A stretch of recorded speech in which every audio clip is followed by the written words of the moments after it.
What is the occult? What does it mean? What has caused this word, which in a literal sense only means hidden from view, to have become synonymous with dark powers, evil, pacts with the devil, and a generic term for magic in all its forms?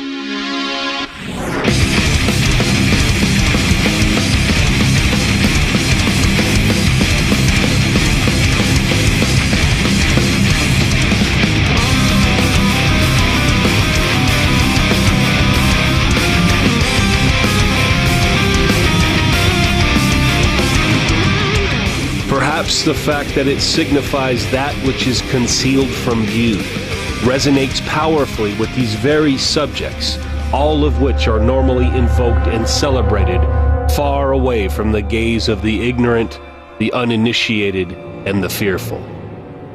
Many of these descriptions have been generated through countless years of malicious oppression, suppression, and ignorance generated by those with a vested interest.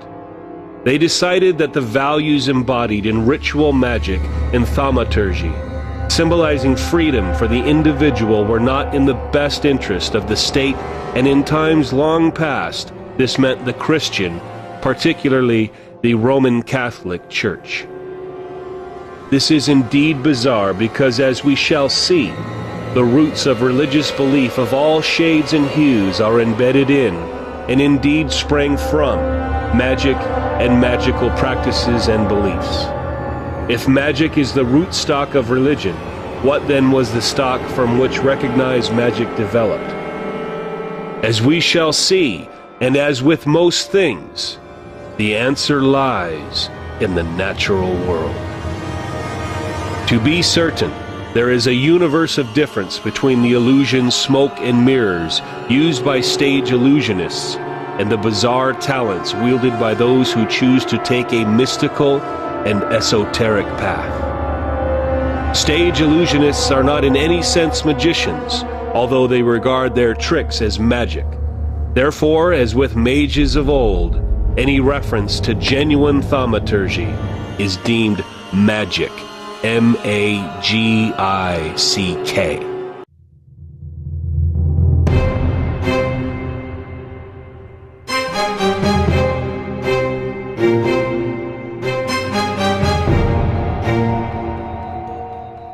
Well, I would say that the occult is something that is considered to be occluded, which means it's hidden from view. Much like when we have a solar eclipse and the Earth's shadow falls across the sun, and we see the Earth's shadow on the sun, and so we see something that looks fantastic and amazing, would have looked fantastic and amazing to our ancestors, who would have seen it, and it would have been probably something quite miraculous. To most people, when you mention the occult, they seem to think of ritual magic, secret societies, and those that have practices that are not part of the mainstream, that are not made available to the everyday, and are not available in the light of day, if you like, sort of under cover of darkness.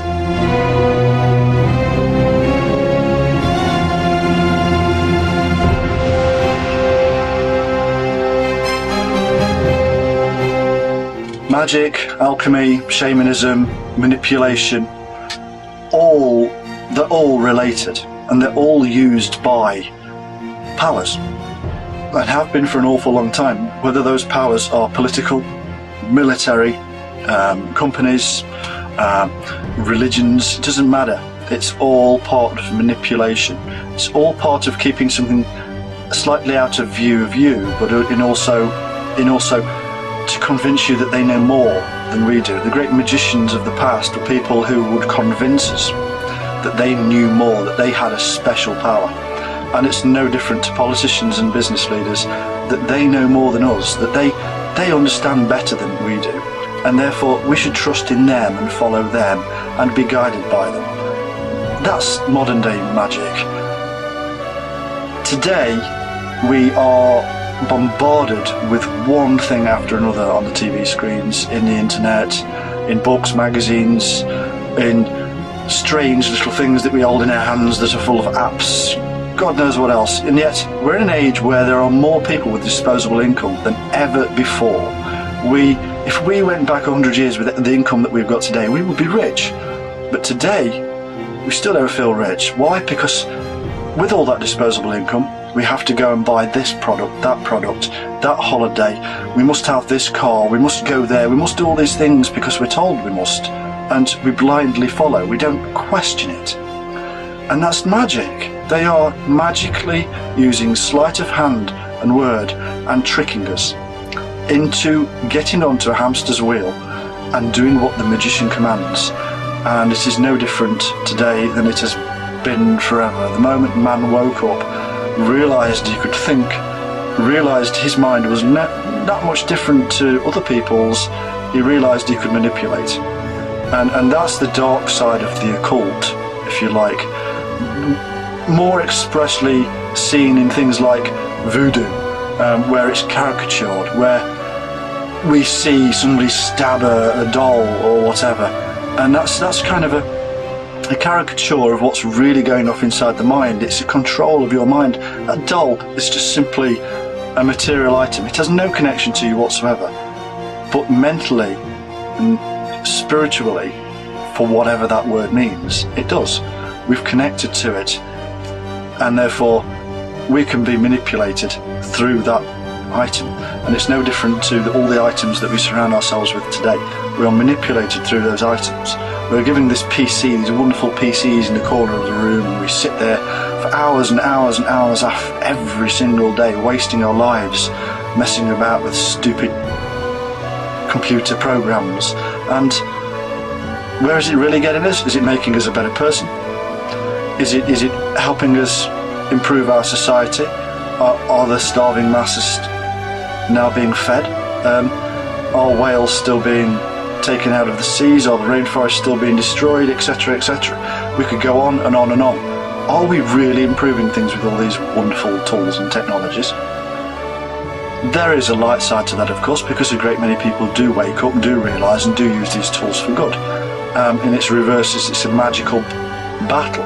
But for such an awful long time now, the magicians of politics and business and religion have been manipulating us, that they are seriously in charge of the masses. And that is a cult. It's unseen. People don't even realise it. The animists.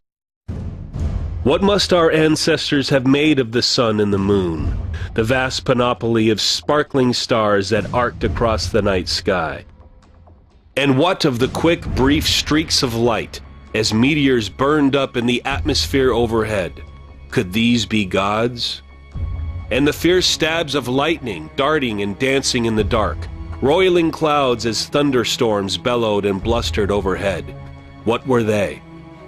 And what of the earthquakes that sundered the planet? It can only be presumed, in the beginning at least, that ancient man was often terrified by the world outside, huddling together for protection, quite defenseless against the powers of nature. Was it events like these that awoke a sense of wonder, sparking man's desire to actually make sense of what he saw? Did these wonders become our gods? From the earliest times, as the human race learned to cope with the harsh requirements of survival, they came to understand that the best way of doing so was to live in harmony with their surroundings. Because of this, and in spite of their lack of education as it is now understood, they reasoned with remarkable ability that they had to appease, understand, and communicate with the planet as a whole, in harmony with all living things, be it animal, vegetable, or mineral. This in many ways contradicts how anthropologists originally regarded ancient peoples. At one point they were seen as having no more sense of self-awareness than, say, a bird or a deer. In other words, they only lived in the here and now with no concept of cause or effect, or past or present. Perhaps this might have been true of proto-humans, But as the evolutionary process proceeded, it changed. Our early ancestors instinctively saw no difference between the sentient and non-sentient, the living or the dead. If human beings were creatures of spirits, then so were animals, plants, trees, even stones and rocks. It was the only way they could make sense of the world they lived in, and it was entirely instinctive. This outlook was the rationale behind the custom of erecting totem poles and other fetish objects into a community in which benevolent spirits were invited to make their home and through their presence bring security and happiness to the clan.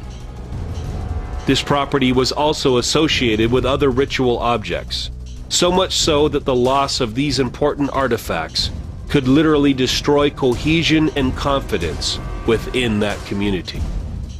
The end result of this paradigm, slowly evolving over millennia, was the birth of animism, a practice accepting without question that each and every object, animate and otherwise, has an individual spirit.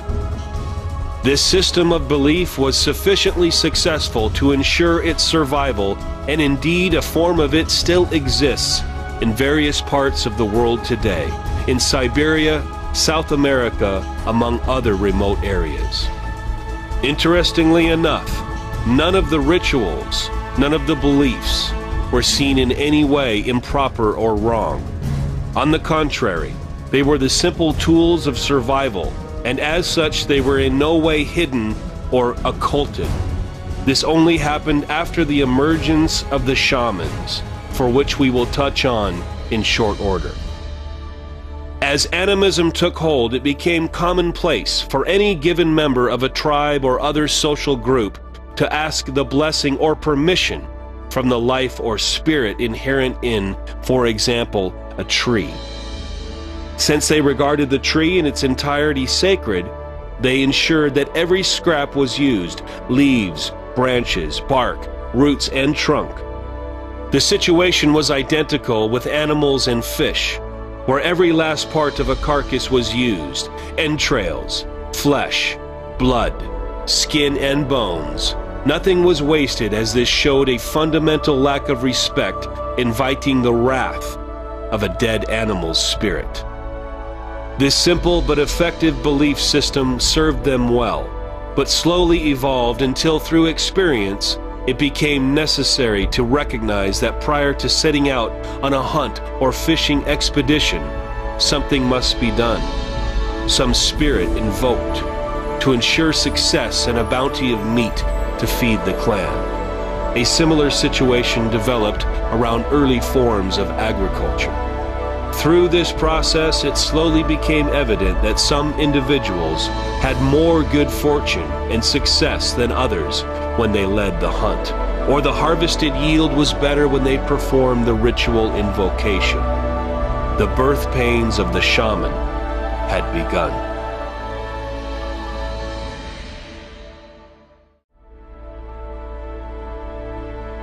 Well, the animists, a group of people or probably still are, there's probably animists still out there who believe in everything has a spirit. The camera has a spirit, I have a spirit, the floor has a spirit. Going on a more natural scale, trees have spirits, stones have spirit, rivers, seas, everything, every animal, every living thing has a spirit. Even things that seemingly not alive have a spirit about them, have an energy about them. The emergence within any group of anyone who through instinct or observation learned to in some way predict or control any disaster or calamity that happened to befall their group became elevated to an extremely important position. This was because his or her talent might literally be the difference between life and death. It is also the dawn of the magician. The position of such a person within the group cannot be understated. Next to the hetman or clan chief, they were the de facto leader, and as such were awarded considerable respect. They also adopted the mantle of a healer, which added yet another layer of importance, and with this came an aura of genuine fear. Since they could control the elements and by inference the spirits themselves, they were not to be insulted or demeaned. So in many ways they wielded considerable power, and it was as well not to offend them. The shaman's function as a healer might involve terrifying theatrical invocations of any number of spirit entities thought adequate to heal an individual. But since this process also normally involved the use of specific herbs and plants, the predecessors of traditional medicine today, these would have also had a considerable effect. Shamans could also be consulted, sometimes for a fee, on any and every subject that might affect individuals within the clan. Other, much more important decisions might affect the internal politics of the group, and it is how they obtain this advice that opens the doors to real magic. It is now recognized that there are substances that can and do alter how we perceive reality. In fact, it is thought that they open doorways to other worlds and the beings who reside there. Among some of the plants used are peyote, mescaline, blue lotus, cannabis, magic mushrooms, ergot, and a considerable number of other natural narcotics and hallucinogens. In fact, some of them were, and indeed still are, used effectively as medicines. Curiously enough, this is also true of the humble weeping willow, which is why trees have long been associated with healing. It is now known that willow bark contains a natural substance, salicin, which is the active ingredient in the painkiller aspirin. Even today, ethnobotany still researches the traditional use of various plants for possible applications as medicines. These traditional uses may have been discovered by accident and deliberately exploited, but this may not necessarily have been the case with another hallucinogen known as DMT, or dimethyltryptamine, sometimes quite accurately referred to as the elf hallucinogen. In its natural state, it is required to swallow 2 different natural extracts. One, an MOA, monoamine oxidase inhibitor, that stops the neutralizing action of this stomach enzyme, and the other active substance, ayahuasca, extracted from a vine. If the inhibitor is not consumed, then the stomach enzyme breaks down the hallucinogen and stops it from working. What is not clear is how these individual properties became known, nor when to take them, and in which order. Was this in itself the result of some sort of magic? Were the instructions deliberately given to voyagers under the effects of some other slightly less effective hallucinogen? This is possible since, given the sheer number of flora and fauna in the rainforest, what kind of accident would have been required to achieve this knowledge? Evolution, information transfer, or something else? The effects of this substance are truly awe-inducing. The visions it produces are those of an entirely different world, one that is inhabited by elves, and perhaps more importantly, serpents. The serpent is a traditional source of wisdom in many cultures, especially in Central and South America. Crucially, these images of elves and serpents are common to everyone who consumes this potion. It can be defined as a universal constant of the ayahuasca experience. Does this mean that these are valid impressions of an alternate reality, or simply the fact that we are all hardwired in a similar fashion, and if the correct buttons are pushed, the same outcome is achieved?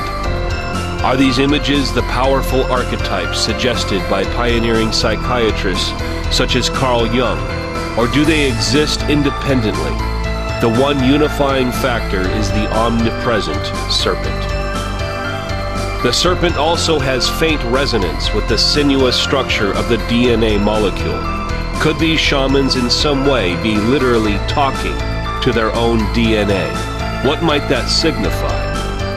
Could it mean that the DNA molecule is another path to the other world, Or does it signify that the molecule acts like an antenna, collecting and transmitting signals from the invisible entities that coexist with us? Signals too subtle for our most advanced electronic equipment to detect? Or, as with many examples of progress, are our own senses infinitely superior to anything man-made? From these early underpinnings, it gradually became clear that there was a defining force behind the work and rituals of the shamans the world over. For this latent power was used and tapped into by all civilizations from the earliest times. The Egyptians, the Romans, and the Greeks, among others, all utilized it. It was embraced by the Finns and the Lapps right out to the Russian plains and beyond. The Arab culture also embraced shamanism. It was a ubiquitous force that steadily spread and developed in a variety of ways, some conventional and some not. It was the inspiration behind the alchemists, who were also the forefathers of chemistry and metallurgy. And it also emerged as the prototype for the magician.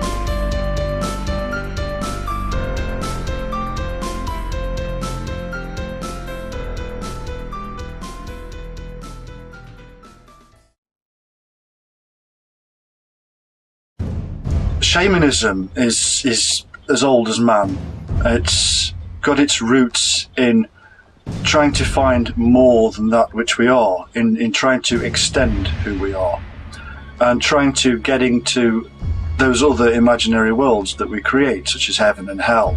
And there have been a great many names for these other worlds. The shaman was the man who could go into that other world and bring back such things as healing and knowledge and wisdom for the tribe. He would use various techniques in order to do this, and they would involve meditations, prayer, drugs, fasting, going off in caves and being alone, such as the great stories of people like Muhammad, who went off into a cave and was contacted by Jibril or Gabriel and brought back knowledge of God. The same thing happened to Jesus, who went into the wilderness, and various other people, all of which are taking elements of stories of shamanism from the past. Our roots, our religious roots, are built into shamanism, without all doubt. But whether there's any truth in what the shaman does, whether what that truth is another question. Are they in fact contacting gods, spirits, etc. of the other world? Or are they in fact just simply contacting something that's archetypal, as Carl Jung would say, something that's within us all, something that if we all took these drugs, or we all were in that trained position that the shaman arrives in, that we'd all find, because it's part of us. Is it pure imagination? Are we just simply giving rise to great religions from within the mind of the imaginative human? These questions aren't necessarily easy to scientifically prove one way or the other. Shamanic traditions are still recognised in the world, as well as in places such as Siberia. We have Native American shamans. Certainly in parts of Southern America there are still shamans who form part of the ayahuasca tradition, who imbibe the ayahuasca plant and use it to commune with other worlds. Shamans are sometimes seen as the interceder between this world and the other worlds. They are the ones that who can go within or travel to those different worlds and commune with those spirits of whatever, whether it's the plants, the trees, whatever, and gain knowledge from everything through their journeys. It could be said that they used a lot of trial and error, where just through generations of people trying different things and in different quantities, they would have had an inkling of what was the right thing. I personally think it was probably something a bit more different than that, whereby if they took certain substances, or even if they didn't, if they had the ability to travel on those inner planes inside the mind and quiet the mind down, perhaps they were in a position to be able to commune with those plants and those entities, whereby they could find out from the plant spirit, what that plant did.